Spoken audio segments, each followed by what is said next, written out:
בגדול הייתי אומר שהיתרון הכי גדול של המטה-לוגיקה הקבלית, של הלוגיקה המופשטת של הקבלה, היא הבהירות. הבהירות לגבי היסודות והשורש של הדברים. כדי לאפשר את הבהירות הזאת צריך ללמוד גם בצורה מסודרת. בן אדם יכול ללמוד 20 שנה ויהיה לו הרבה ידיעות, אבל אם אין לו סדר בידיעות, אז אפשר לומר שהוא לא יודע הרבה. אין לו יעד לכל הידע שלו. כמו שבאור השכל לרבי אברהם אבולעפיה אומר שצריך להסתכל על התועלת. האמונה צריכה בעצם, כמו שאמרתי, המטה-לוגיקה הקבלית היא להתמודד עם מה שמעבר לאמונה כבר. זה לא רק אמונה, זה לאמת את האמונה. זה לחיות את האמונה. לראות את האמונה, להמחיש אותה כביכול. הלוגיקה הזאת האנושית היא מורכבת מדואליות, זאת אומרת היא קוטבית. לא מבינים את הטוב אלא מתוך הרע, לא מבינים מה זה שלמות אלא מתוך חוסר שלמות. וזה יוצר כאילו, זה יוצר חתיכה חסרה שהיא מה שמעבר להיגיון האנושי. הלוגיקה המופשטת של הקבלה מאפשרת לנו בעצם להתמודד עם מה שמעבר לדואליות הזאת שהסברנו עכשיו. ההבנה הדרגתית, זה מה שאנחנו כאילו מאפשר לנו באמצעות הלוגיקה, באמצעות הדואליות הזאת, להבין ואפשר לומר לזהות את מה שמעבר לדואליות הזאת, מעבר להיגיון האנושי שבעצם יוצר איזשהו סוג של מעגל שאין לו פתרון, אנחנו לא מוצאים דרך להתמודד עם מה שנראה לא שלם.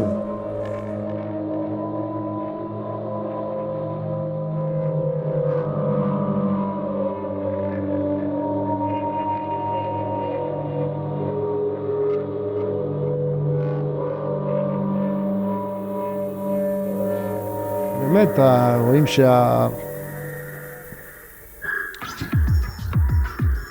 שאחרי המלחמות וכל הדברים האלה צריך את הבהירות לגבי זה לא רק העניין של הקבלה היא לא לימוד תיאורטי, היא לא לימוד פילוסופי אפילו, לא הייתי אומר ככה.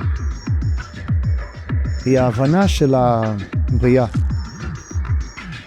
מהיסוד עד לחיצוניות. כל המערכת ספירות, זה הכל בלשון נבואית, הכל בלשון משלים שצריך להבין. כמובן שאסור, אי אפשר ללמוד את הקבלה כפשט, אלא צריך תמיד להבין את הנמשל. ומלבד החסינות הזאת, העוגן הלוגי והחוסן המנטלי שדיברנו עליו. הקבלה בעצם מאפשרת לנו סגנון חדש לגמרי של איכות תודעה גבוהה יותר. והאיכות הזאת היא באה לידי ביטוי באיכות חיים גבוהה יותר. בעצם שאנחנו, השאיפה של כל בן אדם זה כמובן לטוב ביותר, ולאו דווקא אני לא מדבר על מטריאליזם. אני מדבר על בן אדם רוצה להרגיש טוב, לחוות טוב. אנחנו מחפשים את האיכות הכי גבוהה שאנחנו יכולים לתאר באותו רגע, כל הזמן. ובעצם אין לנו גם כל כך הבנה באלוקות, מהי. זאת אומרת, אנחנו יכולים, ילד קטן שאומרים לו בורא עולם, אז הוא יכול לתאר איזה משהו, אבל בן 20 יכול לתאר משהו אחר, וכמובן מי שלומד, אז בשבילו האלוקות היא כבר, יש לה, אפשר לומר, כביכול הגדרה אחרת לגמרי. כי גם את האלוקות אנחנו מבינים לפי הרמה שלנו, לפי איכות התודעה שלנו. אני רואה הרבה אנשים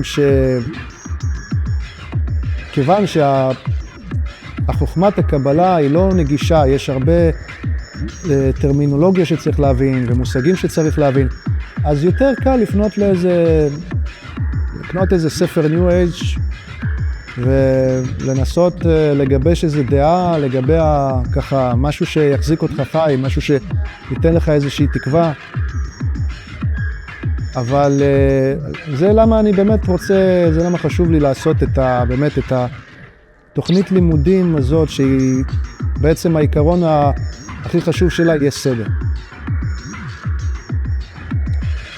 הרעיון שלי הוא ללמד בצורה קצרה, לא מורכבת, לא בטרמינולוגיה, אלא אחרי כל הטרמינולוגיה להפשיט את זה וממש להביא את זה למילים הכי פשוטות שיש, להיגיון הכי מובן שיש, שכל אחד יוכל בעצם שיהיה לו את הבהירות הזאת. לי לקח הרבה זמן להגיע לבהירות, למצוא את מקור המידע הנכון.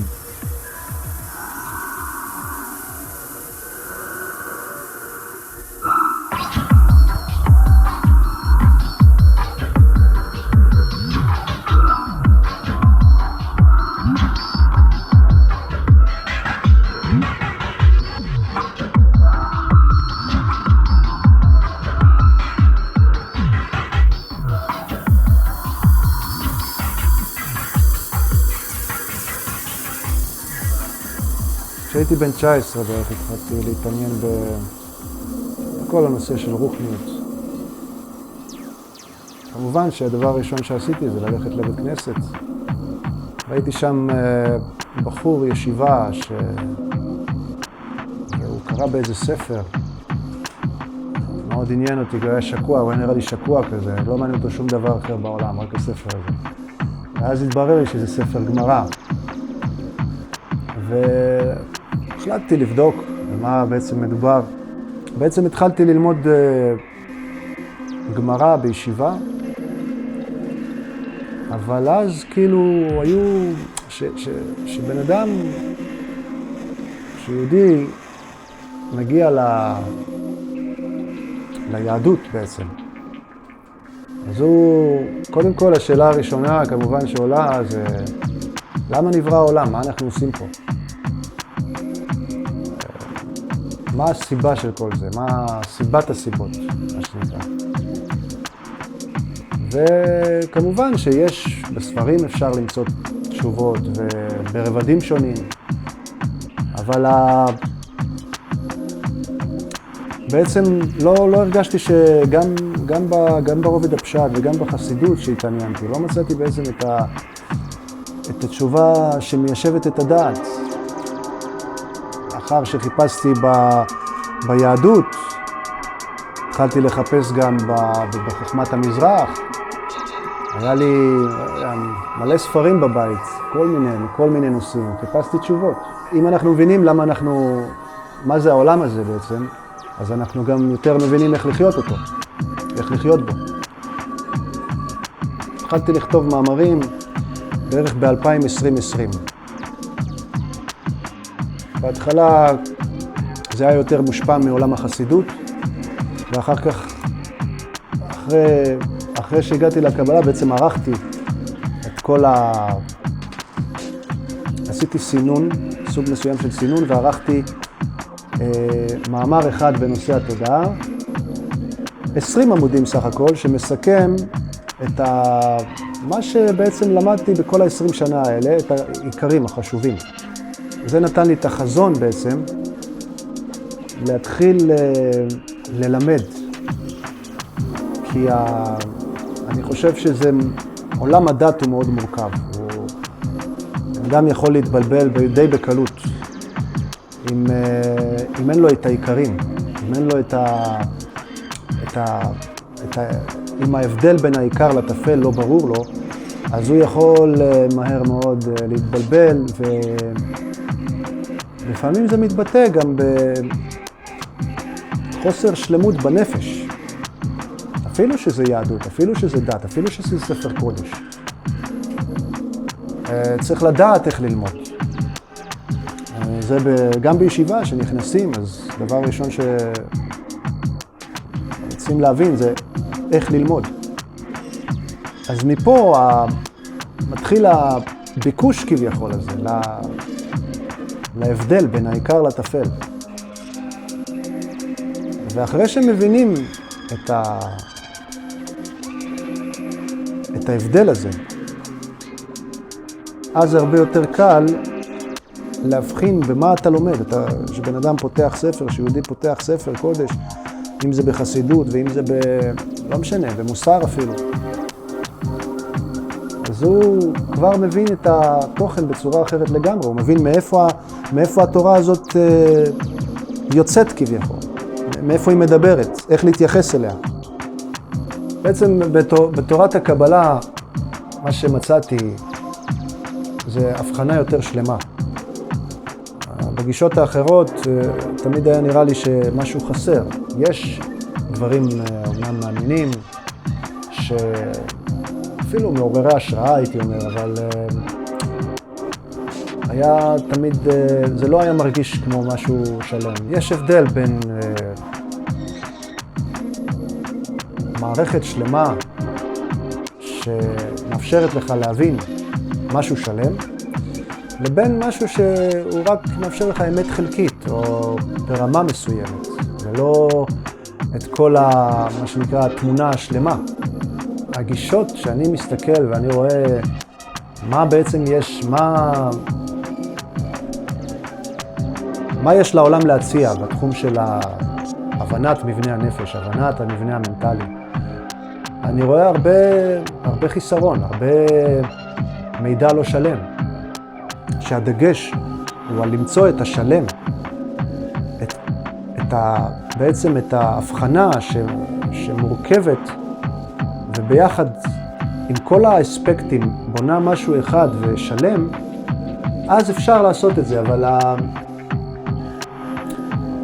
אבל בדרך כלל בגישות השונות יש איזשהו דגש על אספקט מסוים של בחיים, בוא נאמר, ואז כאילו כשמתרכזים בו, אז השאר לא מרגישים באותו רגע, נשמע הגיוני, הכל נשמע הגיוני וטוב, אבל לא מבחינים שבעצם אם אתה מסתכל מזווית אחרת, יש פה משהו חסר.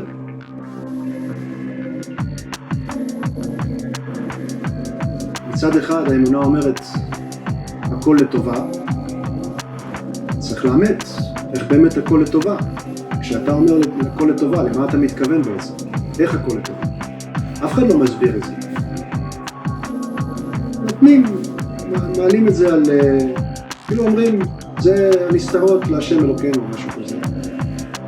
אבל לא, חוכמת הקבלה באה ואומרת, ורוצה להבין איך הכל באמת לטובה, לאמת את הכל לטובה. לא רק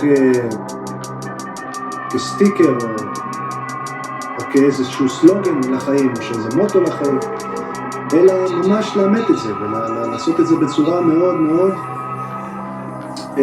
יסודית. זה בעצם הפונקציה, הייתי אומר, העיקרית של חוכמת הקבלה. זה לא כדי להרחיב את הידיעה, וזה לא איזשהו קורס שעושים ככה בשביל להעשיר את הידע ואת החוויה, אלא זה, אני חושב שזה מי שמחפש ומי שמגיע לתורת הקבלה, בעצם הוא מגיע מתוך שאיפה למצוא אמת שלמה יותר, שבה גם החיסרון נכלל בשלמות. זאת אומרת כשאנחנו מבינים איך החיסרון נכלל בשלמות, אז אנחנו יכולים להגיד הכל לטובה. כי מצד אחד רואים את הרעב ואת בעצם הבן אדם, כל הבריאה מורכבת כמו שאמרנו, דואליות. כשיש בוקר, אז אין ערב. כשיש רעב, אז אחר כך אפשר שיהיה סובה. אם לא היה רעב, איך יהיה אפשר סובה. אבל יש שלמות שמעבר לזה, מעבר לדואליות, שהדואליות נכללת בשלמות. על זה לומדים בתורת הקבלה בעצם. זה סגנון השראה אחר לגמרי, זה איכות תודעה הרבה יותר גבוהה. זו שאיפה שבאמת מצדיקה את המאמץ, ככה אני רואה את זה.